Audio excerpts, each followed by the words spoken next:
अस्सलाम वालेकुम जी। तो व्यूवर्स, हम आज जो टॉपिक डिस्कस करेंगे वो बेसिकली जो प्रैक्टिकल कंट्रोल ऑफ एक्सपोजर है, इसके जो पहले 4 पार्ट्स हैं। फॉर एग्जांपल जो पहले 4 आप कंट्रोल मेजर कह सकते हैं, एक एलिमिनेशन और सब्स्टिट्यूशन, एक प्रोसेस चेंज, एक रिड्यूस एक्सपोजर टाइम और चौथा इंक्लोजर एंड सेग्रीगेशन। हम इन 4 टॉपिक्स को डिस्कस करेंगे आज के लेक्चर में। जिस तरह मैंने लास्ट लेक्चर में बताया था, ये कंट्रोल मेजर्स इंपॉर्टेंट होने की वजह से मैं स्लोली एक एक करके इनको डिस्कस करेंगे। तो यहाँ पे हमारे पास पॉसिबिलिटी है कि टाइम की, और इस लेक्चर के अंदर हम ये 4 कंट्रोल मेजर एलिमिनेशन और substitution, process change, reduce exposure times और इंक्लोजर एंड सेग्रीगेशन को डिस्कस करेंगे जी। सबसे पहले नंबर पे हमारे पास जो आया वो है एलिमिनेशन और सब्स्टिट्यूशन एंड प्रोसेस चेंज, मतलब 2 इस स्लाइड के ऊपर मौजूद है।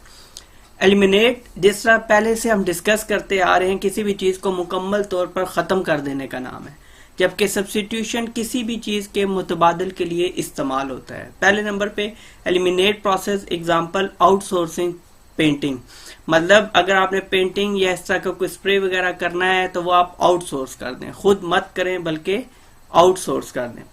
Change work, example screw rather than glue, ठीक हो गया। अब अगर आपको ग्लू जो है वो केमिकल एक हैजर्ड हो सकता है, तो ऐसे सूरत में आप स्क्रू यूज कर लें कि उसको चिपकाने के लिए, किसी चीज को फिक्स करने के लिए आप स्क्रू यूज कर लें बनिस्बत इसके कि आप ग्लू यूज करें। और ग्लू जो है एक केमिकल हैजर्ड है।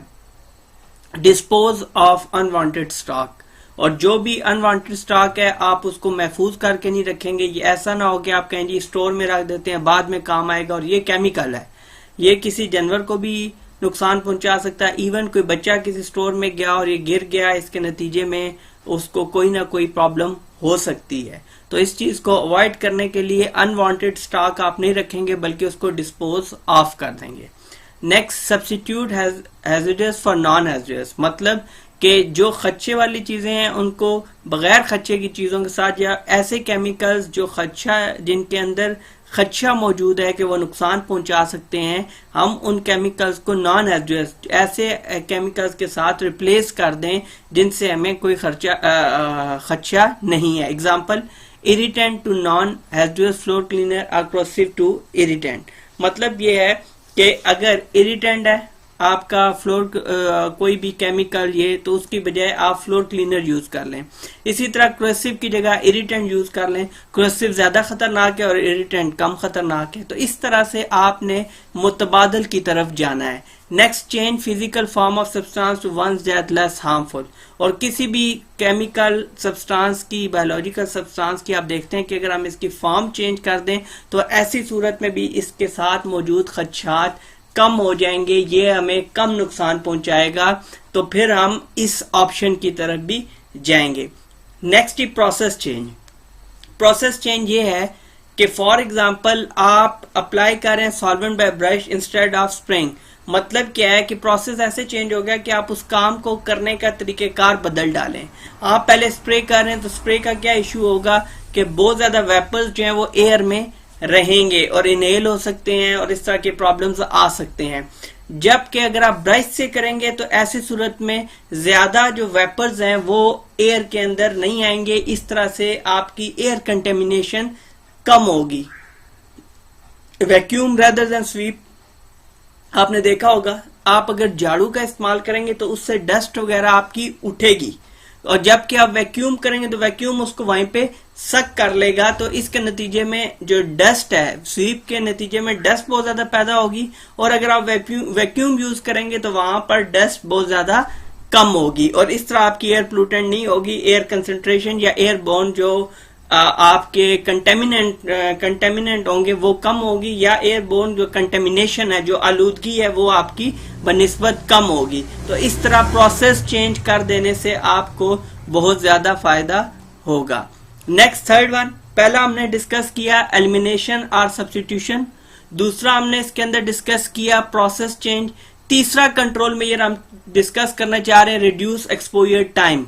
रिड्यूस एक्सपोजर टाइम, रिड्यूस कम करना है एक्सपोजर टाइम कि जितनी देर आपका इन सब्सटेंस से इन आपके बायोलॉजिकल एजेंट से, केमिकल एजेंट से सामना है, आप उसको क्या करेंगे कि आप उस टाइम को कम कर देंगे। ठीक है, जिस तरह हमने ऑक्यूपेशनल एक्सपोजर लिमिट में पढ़ा था, short term exposure limit, long term exposure limit, तो वो टर्म जो यूज होता था वर्ड, वो बेसिकली टाइम की वजह से। तो जैसे जैसे आप टाइम कम करेंगे किसी भी एक्सपोजर का, तो उसके इफेक्ट्स भी आपके ऊपर कम आएंगे। जैसे double the time double the dose, half the time half the dose. Understood होगी जी कि अगर आपने टाइम डबल किया है तो आपको डोज भी जो है वो डबल करनी पड़ेगी। टाइम आधा किया है तो डोज भी आधी कर दे। मतलब अगर आपने 1 घंटा काम कराया तो फिर आप उतना ही उस वर्कर को रेस्ट करवा लें, उसके मुताबिक, उस प्रोपोर्शन के मुताबिक आप उसको, उस रेशियो के मुताबिक आप उसको रेस्ट करवा लें। जैसे ही आप वर्किंग आवर बढ़ाएंगे, इसी तरह आपको उसकी ब्रेक टाइम भी बढ़ाना पड़ेगा। Minimise the time period over which people are working with hazardous substance. तो अंडरस्टूड है कि आप देख रहे हैं कि हैजरस सब्सटेंस, केमिकल सब्सटेंस मौजूद हैं, तो ऐसी सूरत में आप जिन लोगों का इंटरेक्शन है उन हैजरस सब्सटेंसेस के साथ, तो उसको कम कर दें। नेक्स्ट आता है लिंक टू OELS। अब ऑक्यूपेशनल एक्सपोजर लिमिट्स, मतलब ये है कि आप ऑक्यूपेशनल एक्सपोजर लिमिट्स को क्या करेंगे कि आपने ऑक्यूपेशनल एक्सपोजर लिमिट्स को सामने रखते हुए कि वर्क प्लेस एक्सपोजर लिमिट कितनी लिमिट्स दे रही हैं। आपकी शॉर्ट टाइम एक्सपोजर लिमिट क्या है, लॉन्ग टर्म एक्सपोजर लिमिट क्या है, आपकी जो एक्यूट हेल्थ इफेक्ट्स क्या हैं और क्रॉनिक हेल्थ इफेक्ट्स क्या हैं, तो उसको सामने रखते हुए जब आप इसको कनेक्ट कर देंगे, तो जो लिमिट्स ये आपके ऊपर वर्क प्लेस एक्सपोजर लिमिट्स लग जाएंगी, तो वो आपको काफी हेल्पफुल होंगी कि आप ये डिसाइड करने में आपको आसानी होगी कि कितना टाइम हम किसी भी केमिकल एजेंट की मौजूदगी में वहां पर गुजार सकते हैं।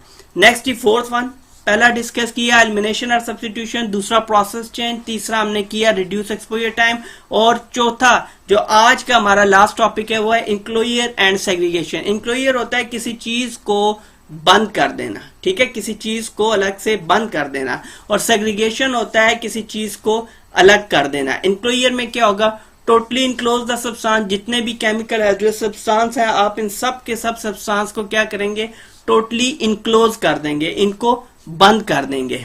प्रिवेंट एक्सेस टू इट, और आपने बचाव करना है कि किसी भी तरह किसी का भी इंटरेक्शन इसके साथ न हो सके।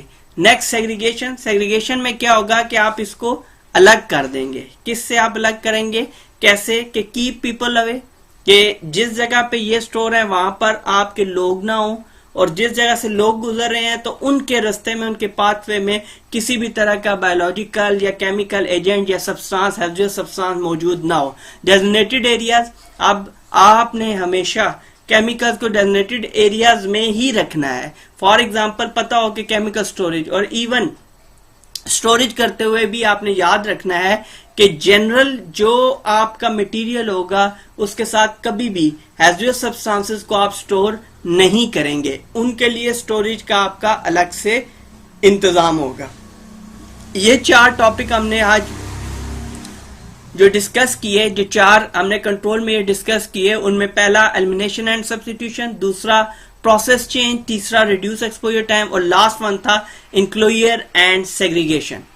अगला टॉपिक बहुत ज्यादा इंपॉर्टेंट है जो कि लोकल एग्जॉस्ट वेंटिलेशन के ऊपर है, तो वो टॉपिक अलग से पूरे का पूरा रिकॉर्ड होगा।